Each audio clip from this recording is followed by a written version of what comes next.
तो सबसे पहले मेरे पास कई लोग आते हैं और बोलते हैं कि भाई मैं पैसा कैसे लाऊं, जो इनिशियल कैपिटल है वो मैं कैसे लाऊं, उसके लिए मेरे को ट्रेडिंग करने का है सबसे पहले, उसके लिए उसको सट्टा करने का है, उसके लिए उसको पहले फ्यूचर करने का है, उसके बाद में पैसा आएगा तब वो सोचता है कि मैं उसके अंदर में शेयर बाजार में लगाऊंगा। इसकी क्या गारंटी है? आप लोगों में कई आदमी ये सोचते होंगे कि ट्रेडिंग से पैसा आएगा फिर मैं इन्वेस्टमेंट में पैसा लगाऊंगा। जरा प्लीज जरा हाथ उठाइए जो ऐसा सोचते हैं कि शर्म मत करो, एक ही आदमी उठाया। हाँ, अभी 4, 5, 10, 15, हाँ 20, 25 हो गए, ठीक है। 40 आदमियों ने शर्म से हाथ नहीं उठ, तो सब यहाँ पर ऐसा ही सोचते हैं कि हाँ भाई मैं तो आप दो तरीके से शेयर बाजार के अंदर में पैसा कमाया जा सकता है, पैसा बचाया जा सकता है, कैपिटल की जिसको हम बात करें। देखिए, कैपिटल बचाने का दो तरीका है।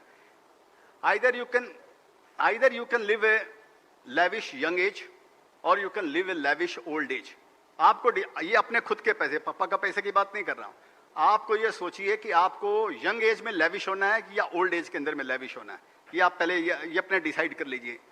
आपको ये समझने का है कि सेविंग दो तरीके से जैसे मतलब आप पैसा कमा सकते हैं। क्या तो आप ट्रेडिंग का रास्ता चुनिए कि आपको फ्यूचर ऑप्शन करना है, उसमें पैसा कमाना है और फिर आपको इन्वेस्टर बनना है। इसके अंदर में 1% आदमी सक्सेसफुल होता है, 99% अल्टीमेटली उसी मृग तृष्णा में लगे रहते हैं और वो अल्टीमेटली वो पैसा भी खो देते हैं, फिर कोई दूसरा रास्ता निकालते हैं।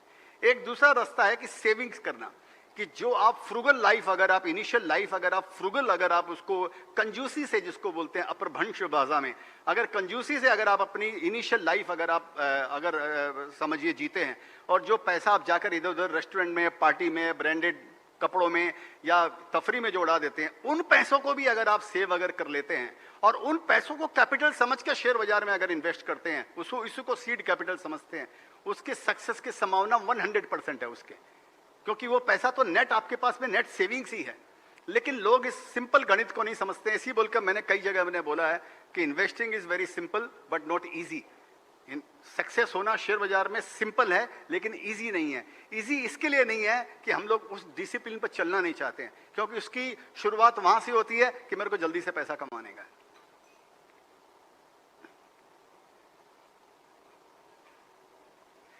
तो बाकी तो ऐसे तो मेरे बहुत सारे कोट हैं, तो मैं सोचता हूं इसके आधार पर हम Q&A सेशन कर लें, राइट?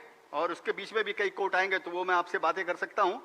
और एक बात और समझिए, कई लोग मेरे को बोलते हैं कि हाँ भाई शेयर्स लेना है तो टॉप क्या है, बॉटम क्या है, तो उसके लिए भी मैंने एक कोट लिखा है कि दो आदमी जिंदगी में, यहाँ पर शेयर बाजार में दो ही आदमी ऐसे हैं जिनको शेयर बाजार के भावों का टॉप और बॉटम मालूम है। दो आदमी ऐसे, एक तो है भगवान और दूसरा झूठा, जो बोलता है मैंने किया था, मैंने लिया था, ऊपर में ले बेच दिया, नीचे में ले लिया। यहाँ पर टॉप और बॉटम बोल के कुछ नहीं है। यहाँ बुल मार्केट, मेरा ऐसा अपना मत है, यहाँ बुल मार्केट बेयर मार्केट बोलकर कुछ नहीं है।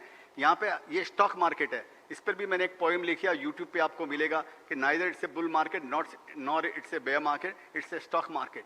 And bull market is like a sunshine, it is always there somewhere. लेकिन आपकी स्टडी इतनी पक्की होनी चाहिए, आपका एजुकेशन शेयर बाजार का और नॉलेज इतना पक्का होना चाहिए कि आप कब किस समय कौन से सेक्टर में आपको काम करना है, कब कौन से सेक्टर में निकलना है, इसका नॉलेज आपको आना चाहिए। और बाकी तो जिंदगी बीत जाएगी और हम ये डिस्कस करते रह जाएंगे।